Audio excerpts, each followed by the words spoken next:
Mais avancez.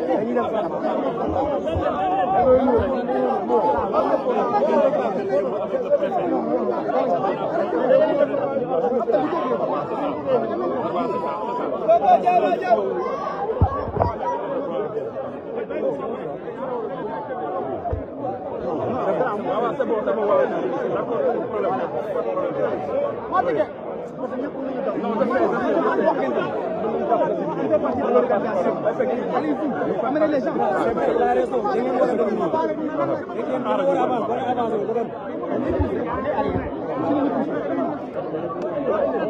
Allez, reculez, reculez.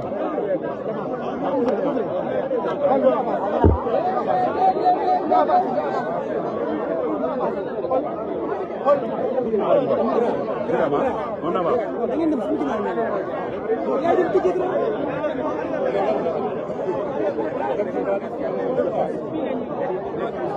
La communication.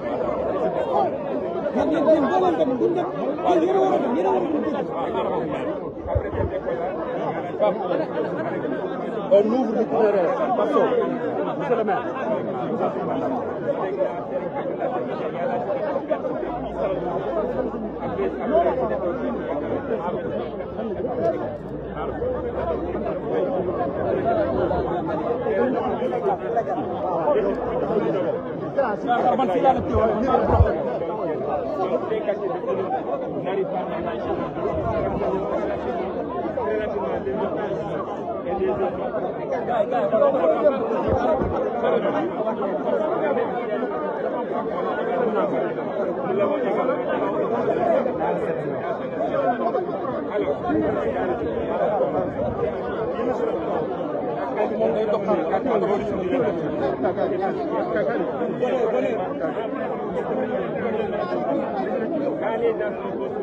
Ils ont accéléré le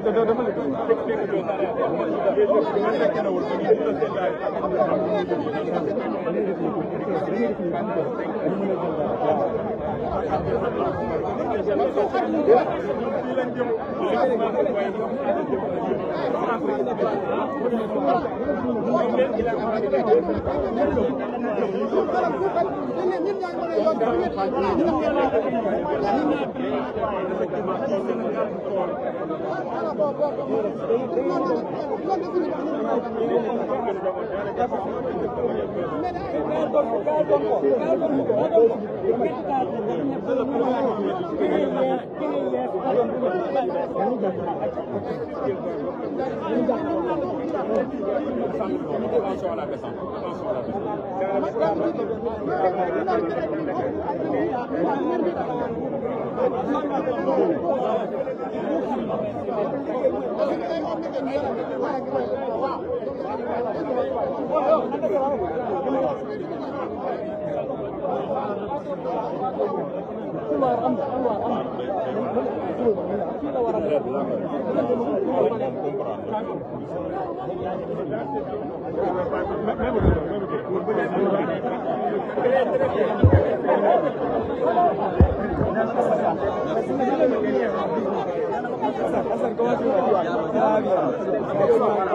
On a déjà préparé le passage.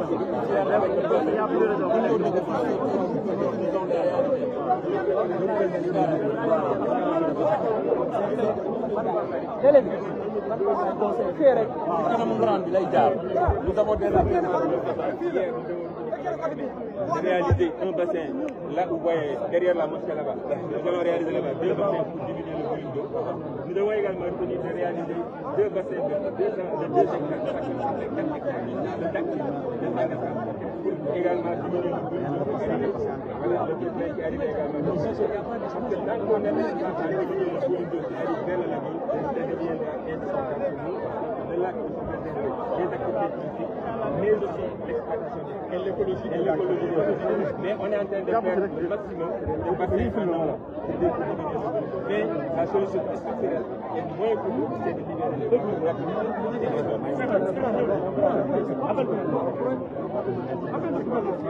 Ensuite, maintenant, le ministre, on voudrait peut-être faire une descente pour voir les hauteurs d'eau. À chaque ligne, nous avons des hauteurs d'eau de 2 mètres. On va d'abord faire dans tous les pays dans les villes, nous avons des niveaux de hauteur d'eau. Les équipements qui sont les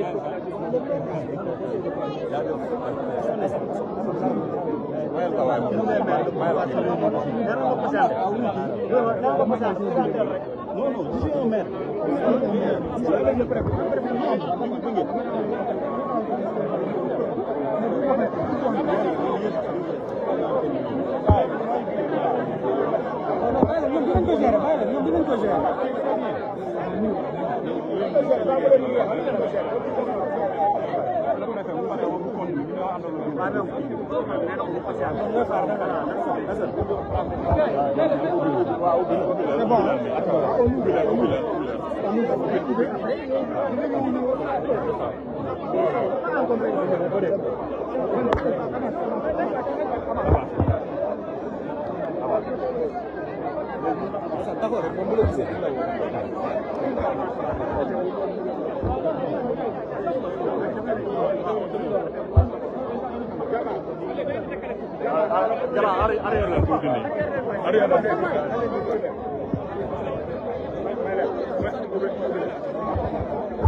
Journée nationale Set Setal avec le Premier ministre, M. Ousmane Sonko, en visite ici à Sangalkam, dans la commune de Sangalkam.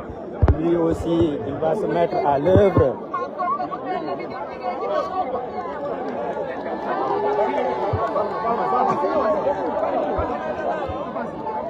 Avancez, avancez.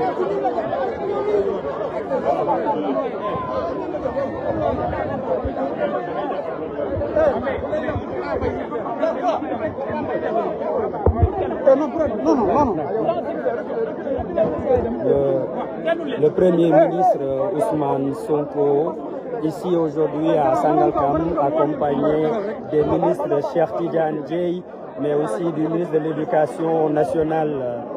Moustapha Guirassy, Daouda Ngom, ministre de l'Environnement. Je rappelle que nous sommes ici à Sangalkam présentement pour la journée nationale de Set Setal. Le Premier ministre Ousmane Sonko, qui à son tour, à la suite du président de la République Bassirou Diomaye Diakhar Faye, le président Bassirou Diomaye Diakhar Faye qui a déjà donné le go de cette journée historique qu'il veut mensuelle là-bas à Thiaroye. Le Premier ministre Ousmane Sonko à l'œuvre. Le président Ousmane Sonko ngi noonu mi ngi yor li nga xamante ni moom moo di pelle bi fas yéene commencé liggéey bi fii nii nga xamante ni moom moo di commune bu Sangalkam ànd ak ministre bi nga xamante ni moom moo di Cheikh Tidiane Dièye, ministre de l'hydraulique et de l'assainissement, ministre Daouda Ngom, ministre mi ngi noonu, premier ministre ngi noonu di rato mi ngi rato waaw ministre ngi noonu, premier ministre ngi noonu waaw premier ministre ngi noonu waaw tibb na ko le premier ministre Ousmane Sonko à l'œuvre.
reboisement bi da ci am solo bu baax a baax. Le premier ministre mi ngi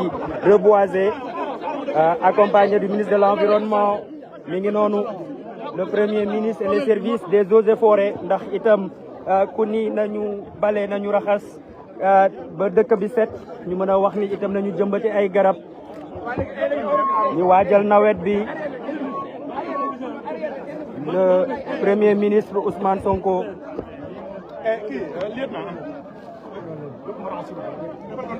Le premier ministre Ousmane Sonko accompagné des services des eaux et forêts ak ministre Daouda Ngom mi ngi noonu di raxas loxo yi jëmbat na garab gi ba pare ministre le premier ministre Ousmane Sonko may leen ñu rek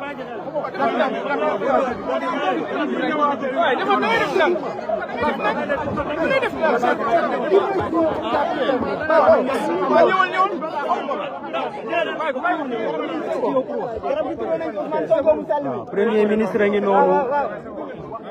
waaw service eaux et forêts bu Bambilor la àndal waaw mi ngi noonu le premier ministre jëmbat na garab gaa ngi noonu garab gaa ngi nii moom le premier ministre jëmbat fii nii avec les services des eaux et forêts bu Bambilor le premier ministre Ousmane Sonko ngi noonu ànd ak le ministre Daouda Ngom Cheikh Tidiane Dièye ñu ngi nii jëmbat nañ mu di journée nationale bu set setal ñu ngi noonu waaw la protection indi nañ ko premier ministre gi noonu garab gi mu jëmbate ngi nii ànd ak Cheikh Tidiane Dièye ak Daouda Ngom ministre de l'environnement ak comme je disais tout à l'heure service bu eaux et forêts jëmbat toppatoo ko arrosé ko protéger ko premier ministre ngi noonu fas yéene samp li nga xamante ni waaw garabu président Ousmane Sonko mi ngi noonu fii nii ci Bambilor le premier ministre ànd ak Cheikh Tidiane Dièye ak le ministre Daouda Ngom l'environnement et l'assainissement qui se donnent la main pour un avenir meilleur respectueux de l'environnement donc nañu def suivi bi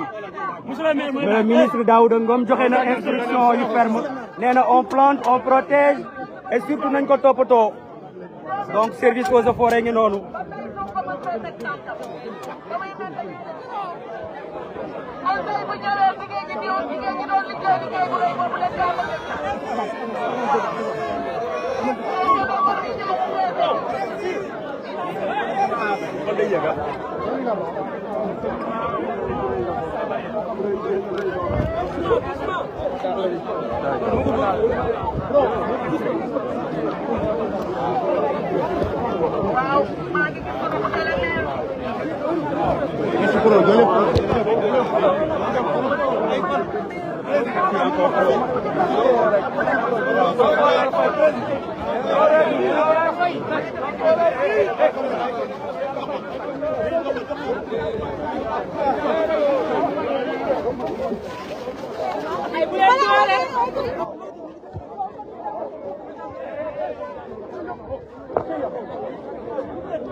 On a du monde qui est venu accueillir le DG de l'ONAS, Cheikh Dieng est là. Lui aussi, il est à l'œuvre à l'image de sa société. ONAS yéen a ngi waajal nawet bi bu baax a baax. Mais tout à fait, nous sommes en train vraiment de terminer le curage des canalisations et d'appuyer surtout, et ça le Premier ministre l'a demandé, d'appuyer les communautés, surtout aller résolument dans une démarche communautaire, une implication des populations pour prendre en charge la problématique des activités de prévention contre les inondations. Nous allons ajouter une innovation, c'est la mise en place d'une brigade d'intervention rapide assainissement, accessible par un numéro vert à ONAS. Wax ko fii, la page a 1 million de vues, si vous pouvez donner le numéro. Donc le numéro c'est 81 810 12. 81 810 12. Brigade d'intervention rapide pour lutter contre les inondations. En appui donc aux populations qui sont sinistrées. Mais nous voulons surtout faire un appel aux populations. Nous sommes proches de la Tabaski, nous avons déjà quasi terminé le curage donc des canalisations. Que les restants de la Tabaski ne soient pas déversés donc dans les canalisations. Ça aujourd'hui c'est le gros risque que nous courons, et je voudrais faire appel au sens civique et citoyen des Sénégalais pour nous aider à préserver les canalisations. Merci. C'était ça. Maintenant, on est le service public à l'information à travers la page du Premier ministre Ousmane Sonko. Tey ñëpp a war a booloo, c'est le peuple ensemble, tous les services de l'État qui se mettent ensemble pour aujourd'hui se donner la main dans la main pour définitivement gérer ce problème d'assainissement, ce problème. Il est là, le président, le Premier ministre Ousmane Sonko.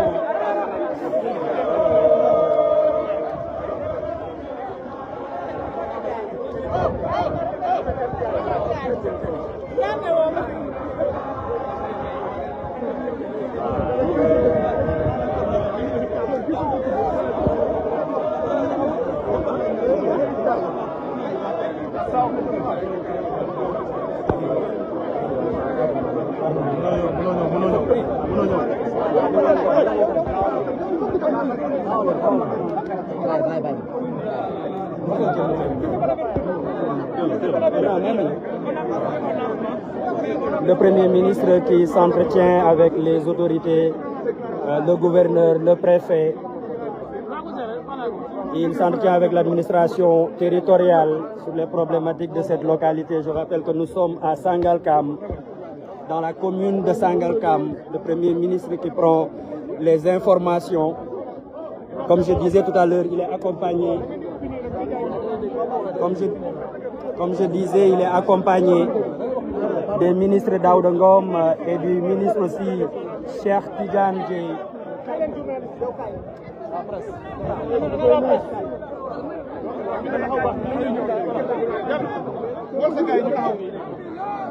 Ewa, ana Aram.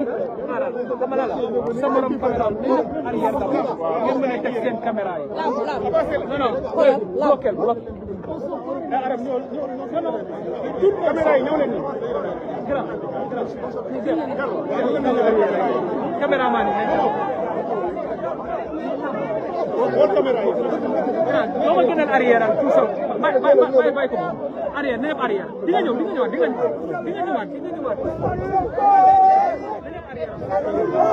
teewul moom ci micro bi laay jël teewul moom dama fa teewul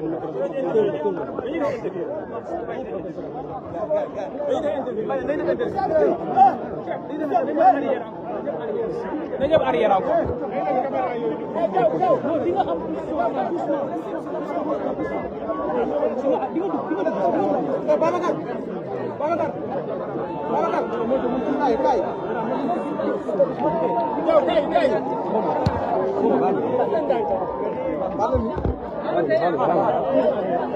C'est bon? Voilà, mën ngeen génn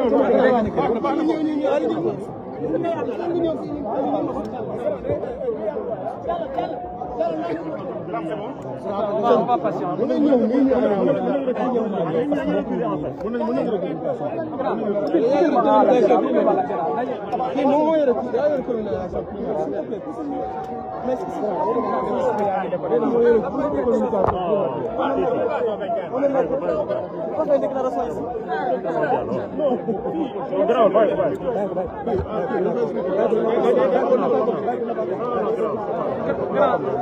Kon da ngay jox ko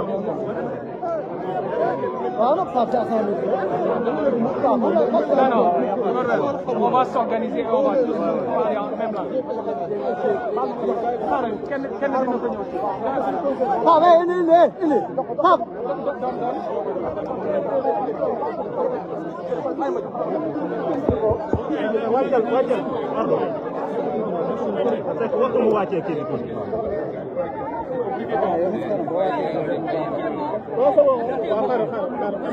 On va y aller, hein.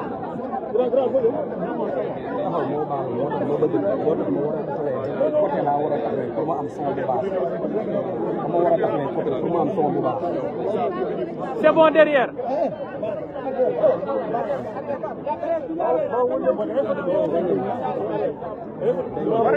On peut y aller. Après dinañ andi APS andi. yaa moom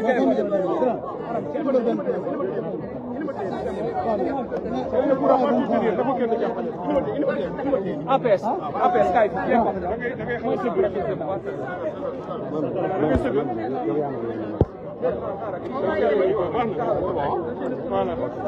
bon Arab Saré s'il vous plaît Cette journée marque quoi dans cette étape d'assainissement des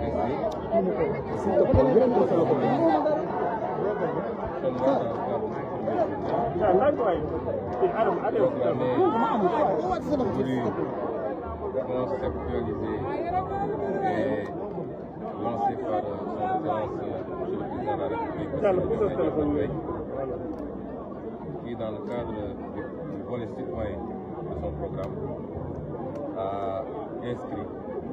des actions citoyennes qui permettent à différents segments du peuple, notamment les segments civils et militaires, mais au sein des segments civils, toutes les composantes, de pouvoir communier autour d'actions d'utilité publique. Et en l'occurrence, pour cette fois-ci, des actions de nettoiement et de curage en prévision de l'hivernage. Le président de la République a voulu se mobiliser d'abord lui-même, et ensuite mobiliser l'ensemble de son gouvernement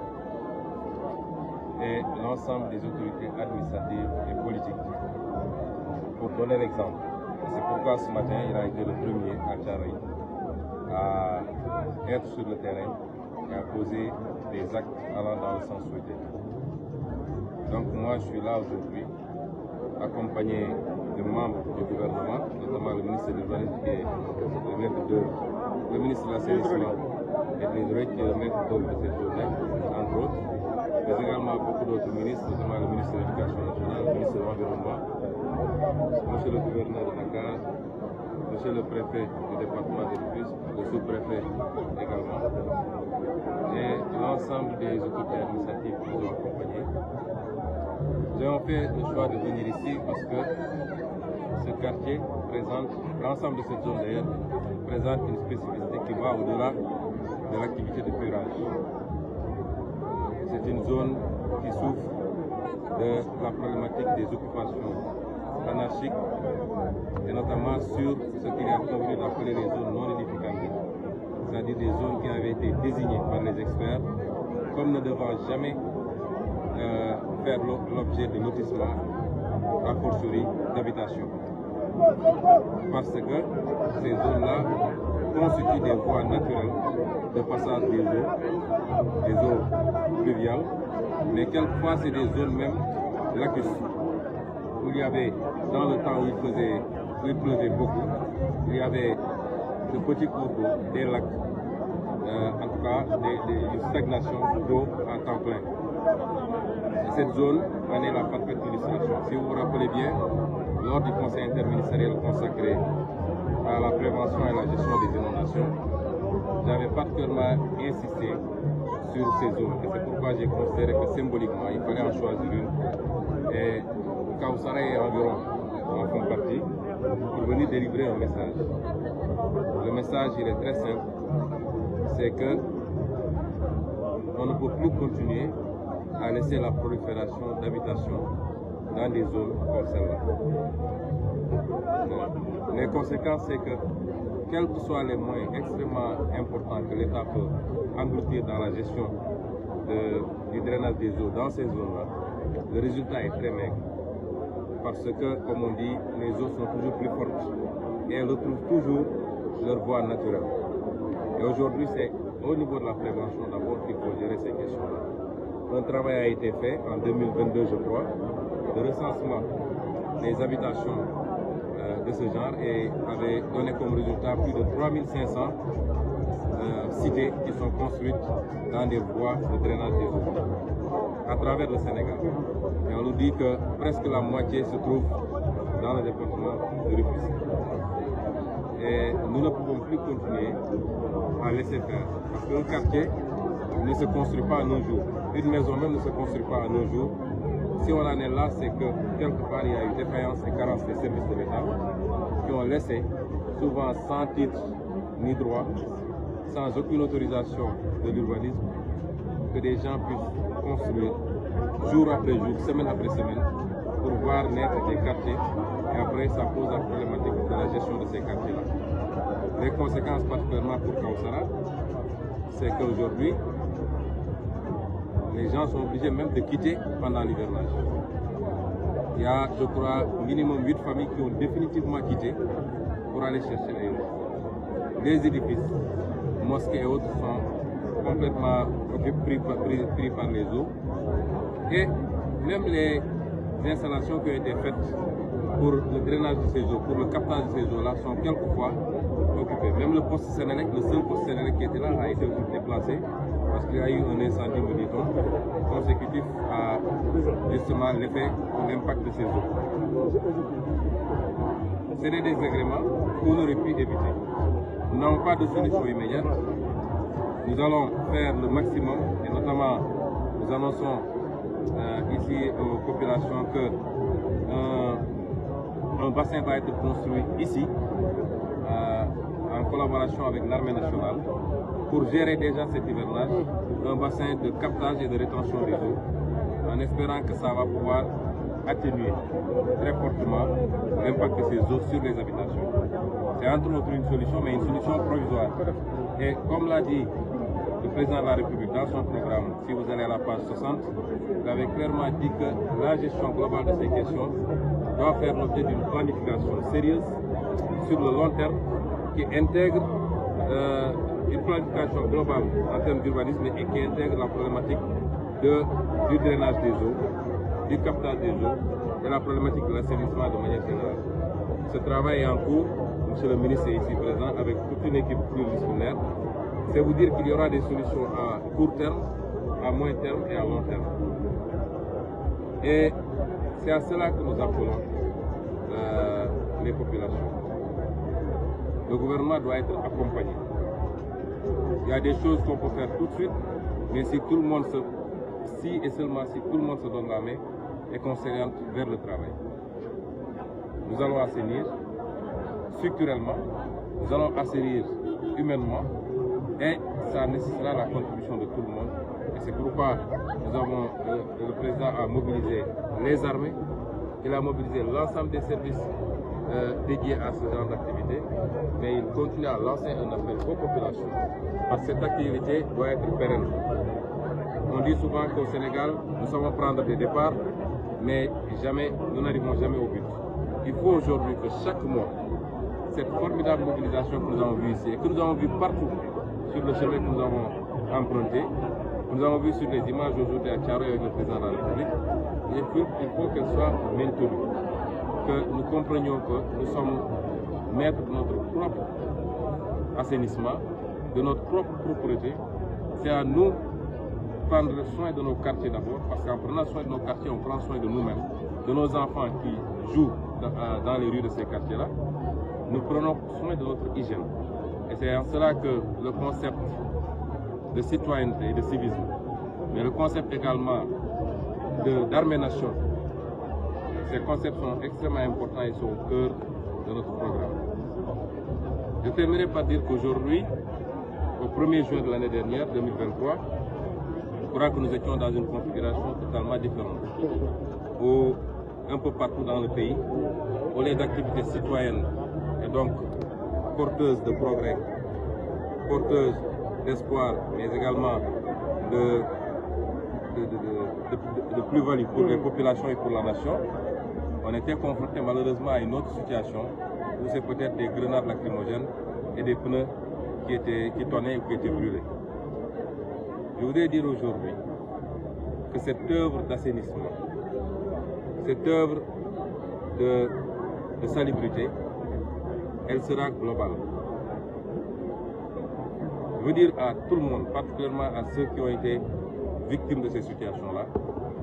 qu'en aucun cas, nous n'oublierons ce qui s'est passé. Et que toute la lumière, toutes les dispositions seront prises pour que la lumière soit faite et pour que plus jamais nous ne soyons obligés de vivre cela. Et le travail d'assainissement, comme je le dis, il est global. Pour aller vers certaines directions, il faut assainir la présidence de la République, il faut assainir la primature et le gouvernement, il faut assainir la justice, il faut assainir l'administration, il faut assainir l'ensemble des facteurs qui contribuent à aller positivement dans une direction ou très négativement dans une autre direction. Et c'est cette œuvre d'assainissement qui est en cours et je peux rassurer tout le monde que ce qui doit être fait sera fait pour que la lumière et les responsabilités soient établies et que pour que plus jamais nous n'ayons de 1er juin non pas consacré à des œuvres d'utilité publique, mais beaucoup plus à faire face à des situations très désagréables pour le pays. ma baam ko ci wolof ne ñoo ngi gërëm ñëpp ci tertu bi di gërëm waa Kawsara waa Sangalkam di am mbégte ci teew fii ci bés bu ni mel muy bés bi nga xam ne son excellence monsieur le président de la république Bassirou Diomaye Faye daf ko lancé woon daf ci woowoon sénégalais yi sant yàlla bi ko sénégalais yi wuysee ndax monsieur le ministre mi ngi may wax ni ñoo ngi jot remontée yi ci Sénégal yëpp mobilisation exceptionnelle la sénégalais yi def ci wuyu si appelu monsieur le président de la république ma wax ni man mi may ñëw maa ngi doon xool yenn image yi gis naa ni amul région bu des amul département bu des ñu am mbégte teew fii ak ànd ceeg lenn ci membre gouvernement bi monsieur le ministre de l'hydraulique et de l'assainissement mi ngi nii monsieur Cheikh Tidiane Dièye monsieur Daouda Ngom ministre de l'environnement mi ngi fi monsieur Guirassy ministre de l'éducation nationale mi ngi fi monsieur le gouverneur de la région de Dakar mi ngi fi monsieur Sall monsieur le préfet du département de Rufisque monsieur le sous-préfet de l'arrondissement lii buñ ko defee nii dafa fekk monsieur le président de la République moom ci boppam moo bëggoon mbooleem seen ñu yor ndomb tànk ci réew mi njëkk a joxe exemple parce que askan boo ko bëggee yóbbu ci direction da nga ko fa war a jiitu waaye doo toog ci bureau taal sa clim ne ko demal def moo tax moom ci boppam moo njëkk a génn tey fële ci Thiaroye gis ngeen taxawaay bi askan wi génn wuyu si ko mu njëkk a symboliquement def premier geste buy wane ni fii la ñu bëgg a jëm ak askan wi loolu nag ñun ñu tàmm woon ñëw fii lu tax mooy am na loo xam ne problème mu assainissement ordinaire la mooy quartier boo xam ne quartier bu normal la quartier bu ñu tabax fañ ko war a tabax la waaye defuñu fa ay canalisation wala canalisation ñu fa def baaxul wala doyul wala yu mel noonu ba quartier ba di am ay problème loolu mooy li gën a yomb a gérer ci mbirum assainissement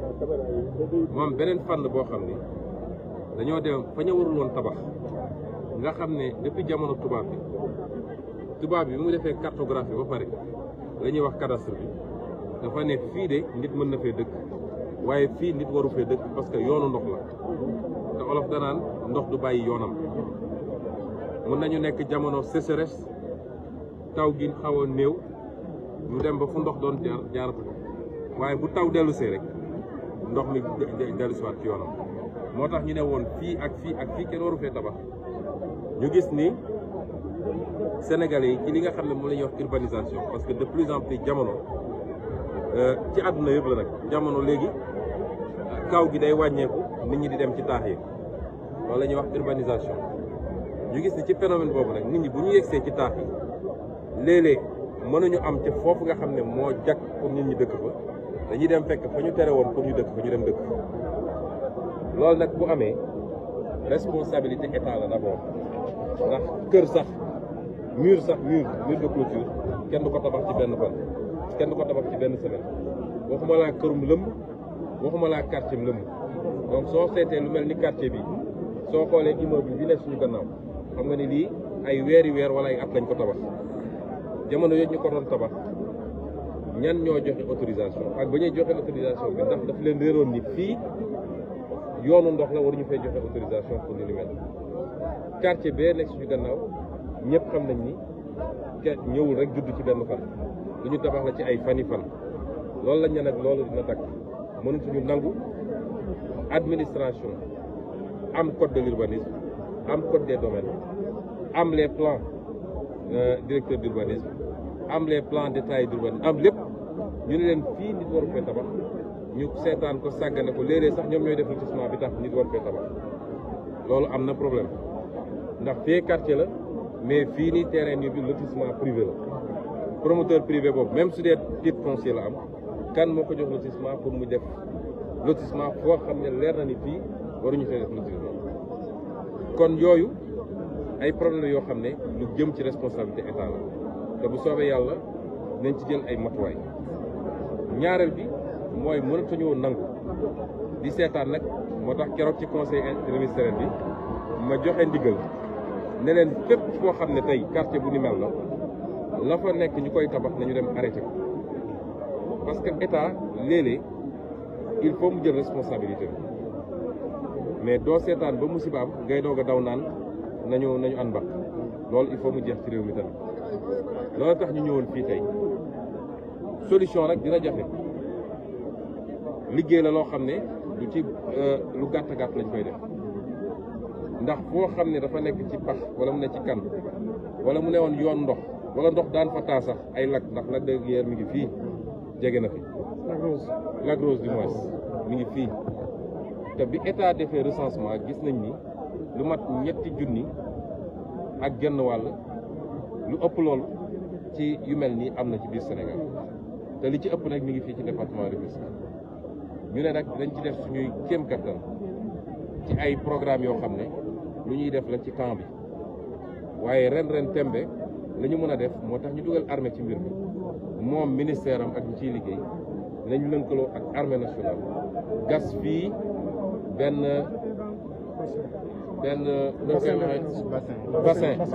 bassin dañ koy waxee ci xanaa mbalka mu mag la voilà benn mbalka laa doon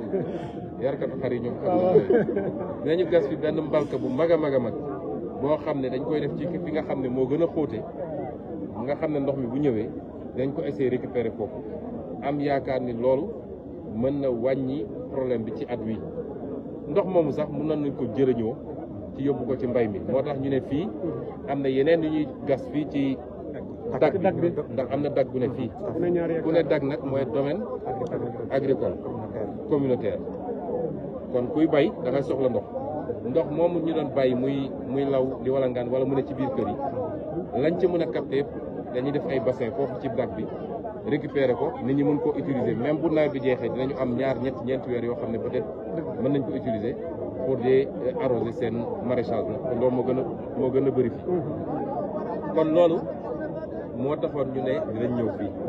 di lancer appel nag Sénégalais yi bëgg dëkk warul tax nga dëkk fu ne fii bu nawet bi xasee ba door am na population yoo xam ne dañuy obligé génn dem uti feneen wala ñu dem seen i mbokk ba nawet bi jeex am na ay famille yoo xam ne dem nañu définitivement ndax mëntuñ fi dëkk kon loolu te soo seetee xaalis bu bëri lañ fi investir am na ñu fi def ay millions yi millions ci kër goo xam ne mënoo fa dëkk au moins ñeenti weer ci at bi loolu nag ñuy lancer appel population yi ñoom it ñu jàppale ñu ci loolu ndax président Diomaye dafa ñëw pour bale moo tax bale boobu ngeen gis ko ci moom bale bi nag dinaa wax tey lan mooy cosaanu bale bi ndax Sénégalais yi gis bale bi rek waaye xamuñu bale bi ñuy nekk campagne Bignona bi ñu paree meeting Bignona bi 1h du matin wala lu ko raw nga benn góor gu màgget dañ ko jàpp sax wommat ko mu ñëw ba sës ci oto bi maag président Diomaye sëgg di wax ak moom mu ne ma neel ma ko bale bi waa dëkk bu ñuy wax jéegul ñoo daje ñaanal ko wàcc seen kaamil def li ñuy def bu ñu paree jël bale bi jox ko ne ko boo duggee pale na nga jël bale bi bale pale ba mu set na nga jël bale bi bale Sénégal ba mu set na nga jël bale bi bale Afrique ba mu set loolu mooy cosaanu bale bi looloo tax président Diomaye fonk bale bi loolu nag mooy volet symbolique bi waaye bale googu ñu nekk dooraguñ ko sax ndax lii defe naa premier acte rek la dinañu bale lu jëm ci cet bi nañu bale lu jëm ci lu ñuy gis ci ay kër ay yoon ay caniveau ak yu mel noonu waaye nañu bale lu jëm ci nguur nañu bale ba mu set wicc ndax réew mi Sénégalais yi dañoo xamul ni yàlla moo ñu sutural waaye ak ñaanu nit ñu baax ni waaye bu dul woon loolu 2023 bi ñu génn réew mi li daal réew yu bëree bëri mënoon na fi am te dara waralu ko lu dul ku ñu dénk ne ko dañ laa dénk pour nga sàmmonteeg réew mi sàmmonteeg askan bi doxal yoon nga def safaan moo xam président nga moo xam ministre nga moo xam magistrat nga moo xam moo tax boo bëggee nag bale boo yaakaar ni bale mbedd moom rek la ñu war a bale juum ndax nëga ni si dem daaw ci bésu tey jii di 1er juin nit ñi taluñu woon bale ak ji ay garab waaye ñi ngi doon ay lacrymogène ak ay pneu ak internet bu ñu coupé te dara waralu ko lu dul ñi ñu dénk ne leen jaaraleen ko fii ñu ba ko fa nekk ci ay complot ak ay règlement de compte moo tax bale googu nag may dalal xelu Sénégalais yëpp lañ ci war a def nañ ko def mbir mi dina leer nañ ba ñu xam ku def ak lu mu def bu dee Ousmane Sonko def Sénégalais yi dinañu xam bu dee keneen ak keneen def Sénégalais yi dinañu xam waaye nag dafa am loo xam balaa nga koy def da ngay njëkk a bale ba mu set il faut nga bale justice ba mu set ndax ku ci amoon responsabilité te nekk fa du moom mooy ñëw jaar ci beneen direction il faut nga bale palais de la République il faut nga bale gouvernement il faut nga bale feneen ak feneen ak feneen kon setal bu yaa lay doon setal bu mate lay doon parce que réew mi il faut ñu tegaat ko ci yoon ba Sénégal yi nekk ci jàmm ñu jublu ci liggéey xaste bi jeex fi saagante bi saagawaate bi jeex fi sosalaate bi jeex fi parce que loolu xamuñu ko woon ci Sénégal jàmm lañ fi xam ak liggéey ak même su dee bokkuñu xalaat ñu def ko ci adversité et non pas ci animosité loolu moo tax ñu wax sénégalais rek ni setal bi lu gën a yaatu waaye bii moom lañ leen gën a soxlawee bii la ñu gën a bëgg ñu dugal ci seen loxo la ca des jafewuñu te dinañ ko def bu soobee yàlla kon ñu ngi gërëm ñëpp di am mbégte ci mobilisation bi ñu fi gis bëggoon nañ dugg ci biir quartier bi waaye gis nga mbir bi nu mu mel dañuy bañ buuxante yi ak yu demee noonu ñu ngi jéggalu kilifa yi nekk ci biir quartier bi chef de quartier bi di jéggalu village yi nekk ci gannaaw chef de village yi ñoom seen dignitaires yi fi nekk it ndax fii am na ay dëkku lébu ndax wax dëkku lébu wax ay dignitaires ñoom ñëpp ñu ngi leen di jéggalu bëggoon nañu dugg saafante ak ñoom waaye comme bu xante bi dafa xaw a bëri ñu jaral ko beneen bés rek boo xam ne dinañ jël matuwaay yu gën a bëri ñëw ziar leen bu baax a baax ñu ngi leen gërëm leen sant. C'était le Premier ministre Ousmane Sonko. Un message à son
Maintenant, la délégation va rejoindre un autre point de chute. Le Premier ministre Ousmane Sonko.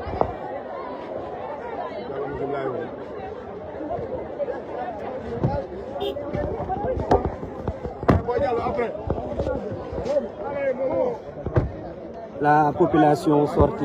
massivement pour accueillir le Premier ministre Ousmane Sonko qui était là aujourd'hui dans le cadre de la journée nationale Set Setal. Vous voyez les agents de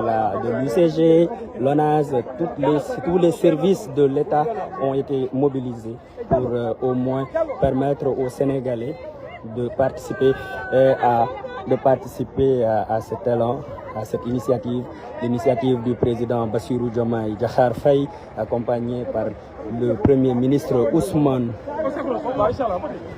Sonko avec on va revenir dans quelques instants dans un autre lieu.